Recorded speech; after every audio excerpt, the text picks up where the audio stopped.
All right, man, as y'all can see from the thumbnail and the title, you know what I'm saying? Y'all can see what type of reaction this is. I am back on my reaction stuff, bro. You know, I ain't finna do too much chatting like I do on my vlog channel. If y'all don't know, I do have a vlog channel, which is SpudG. So, you know what I'm saying? All they're gonna be in the bio down below. Not bio, description, or whatever you call it. You know what I'm saying? Y'all wanna go check me out on my vlog channel, y'all go ahead and do that. I don't really know what's in my background or like what y'all can really see. But we can get the reaction up and running, you know what I'm saying? Make sure y'all go sub to my boy Josh, you know what I'm saying? I think his full YouTube is Late Kick with Josh, you know what I'm saying? Where he just be reacting to a lot of college stuff, you know what I'm saying? I am into, you know what I'm saying, college football, NFL, NBA. So, you know what I'm saying, y'all can get a lot of reactions towards that. And just like, you know, off the wall stuff, like, you know, just anything, you know what I'm saying? So I'm just gonna be reacting to a lot of stuff. But today, we finna react to this joint on why Nick Saban really retired. I am a diehard Alabama fan. I've been liking Alabama since I was like, shit, like, what, 8, 9, you know what I'm saying? Like, I was young, liking this team, bro. So, you know what I'm saying? Seeing my boy Nick go, it caught me by surprise, bro. I was at work when it happened. I was like, ain't no way, bro. Like, nah, this gotta be false. Like, but come to find out it was true. You know what I'm saying? I didn't like it, but it is what it is. He getting up in age, the NIL, all this stuff, a lot of stuff in college football is changing. So, you know what I'm saying? You can't really be mad at him. He had a good little run. He the best to ever do it in my eyes. You know what I'm saying? That boy Kirby Smart up next, even though I don't like them Georgia Bulldogs. I ain't got nothing against them. It just, they be trying to say that they better than Bama and that that's the team to beat Bama. You know what I'm saying? Which I still think is false.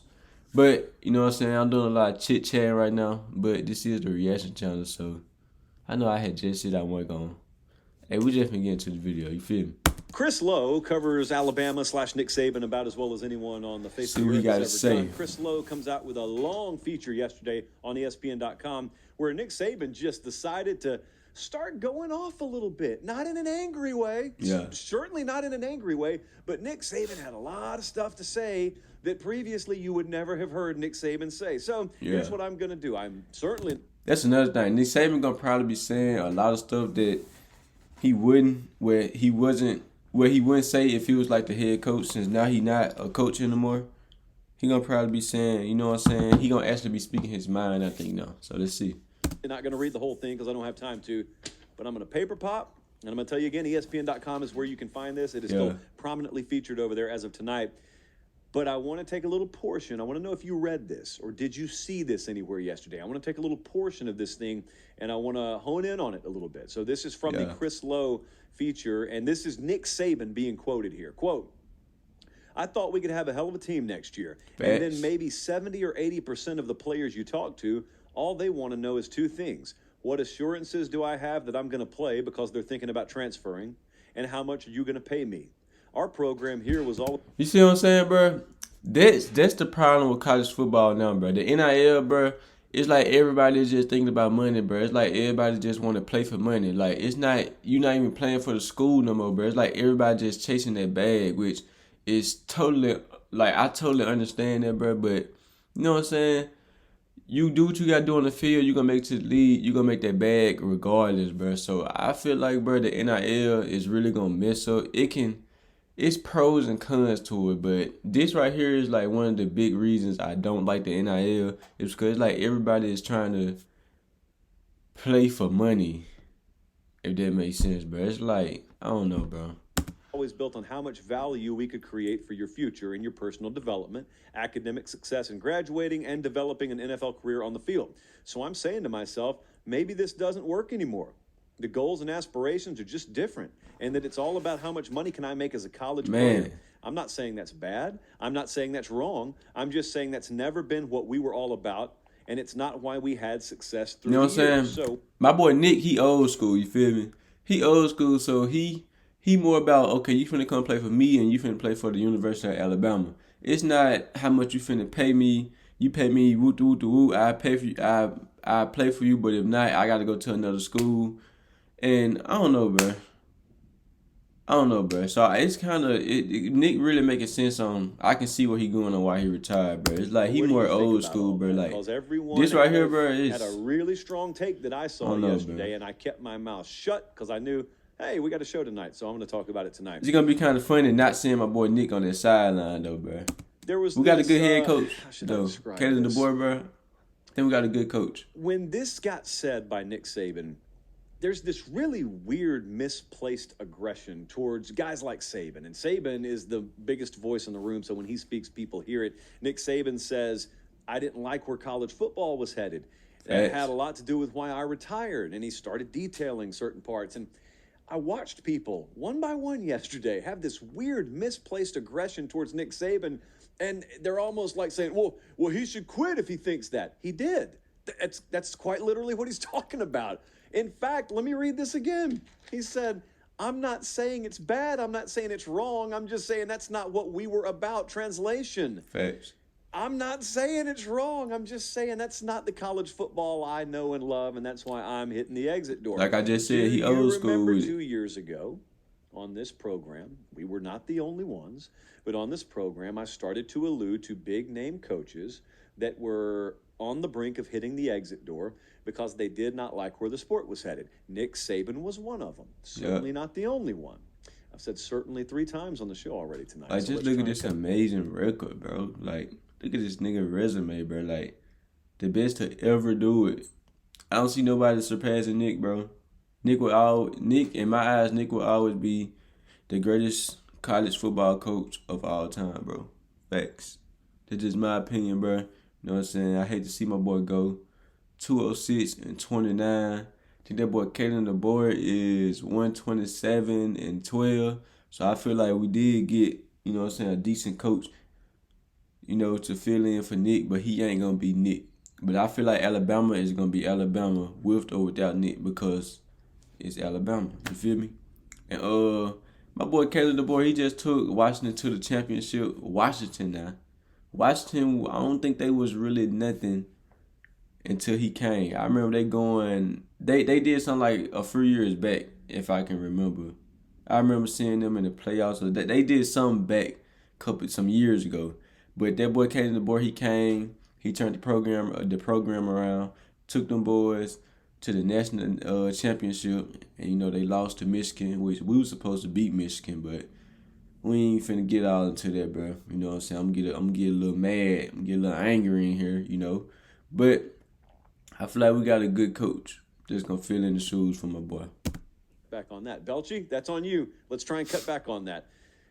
Nick Saban's not the only one, but the point here is there's this aggression people get in their voice when they start talking about this. Folks just hell-bent on knocking down every support meme that's held this sport up, seemingly, or held the old version of the sport up.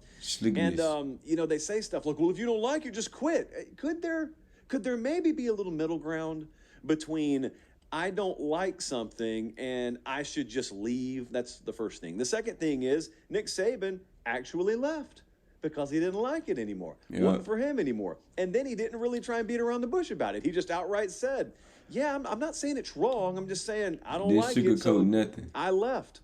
It's not what we were about over the years. It's not what made us successful. So then you got this other group of people who yell, yeah, things changed. He didn't have the edges he once had. It's true. They did change. He didn't have the edges he once had, and he retired. So there's this aggression that I saw from a lot of people yesterday, both publicly and talking back and forth with some people that maybe on. Bro, I know I keep pausing, bro, but I just got to say what comes to my mind, bro. You feel what I'm saying? This is just a prime example of, like, no matter what you do, bro, somebody gonna always have something to say. If Alabama winning, they got something to say. They not that good. They won because of this cheating, the refs, whoop. Nick Saban retire. That now they saying he can't keep up with it. Is that. It's like if you winning, you losing, no matter what are you doing, no matter what Alabama is doing, somebody got something to say. It's just like real life, bro. You can be doing good or bad. Somebody always got something to say, bro. So, you know what I'm saying? That's why you just got to keep pushing. And me as a Bama fan, bro, I'm already knowing. They were saying we were one of the worst teams last year, which we was one of the worst Bama teams that I seen from like, I've been watching them for a little minute. That was one of the worst teams I seen, but we still made it top four. The teams y'all saying that was better than us didn't make it to the top four. They didn't make it to the college football playoff. We lost by 7 points in overtime to a good Michigan team. And yeah, I still don't think we should have lost that game, but we lost to a good Michigan team. Y'all wasn't in the top four. Georgia fans, Ohio State fans, y'all are the two main people that be doing all that talking, bro. But we're going to save all that for another video. But yeah, you doing something good or bad, they got something to say, bro. Than this with me, and I keep asking, what's the point you're trying to make? I don't get the point. We never get to a point with that. Now, maybe if Saban was still active and he was saying this sort of thing, maybe you could have the aggression of, well, you ought to quit. But it all comes down to speak his mind now. It all comes down to what you love about college football. Like, zoom this thing way out. Don't get in the weeds for a second. Zoom it way out. What do you love about college football? I got my list. You got your list. I think there's probably a healthy dose of overlap. But what do you love about it? What did you grow up loving about it? Is the stuff you love today the same things that you grew up loving? Because for me, in a lot of cases, the answer is yes. I love Saturdays in the fall. I always have. I love fight songs.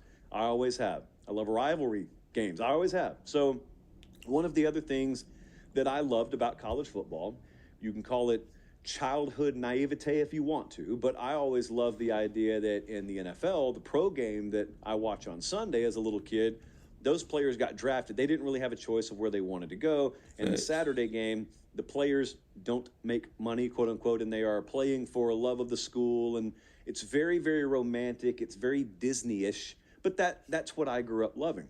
But there was some truth to that. It wasn't total fantasy. There was some truth to that. And then the sport started to, I'm not going to call it evolve, it started to change, I guess, and I'm not going to call it progress either, but it started to change, and some things that used to not be all of a sudden were. There were other moments where the powers that be that control college football and college athletics had an opportunity to be proactive in things like NIL and revenue sharing and distribution of this and that, and they said no. All caps, N-O period. And so all it did was build up water pressure behind a dam, which inevitably was going to burst, and now it has. And folks like Nick Saban are saying, I'm out.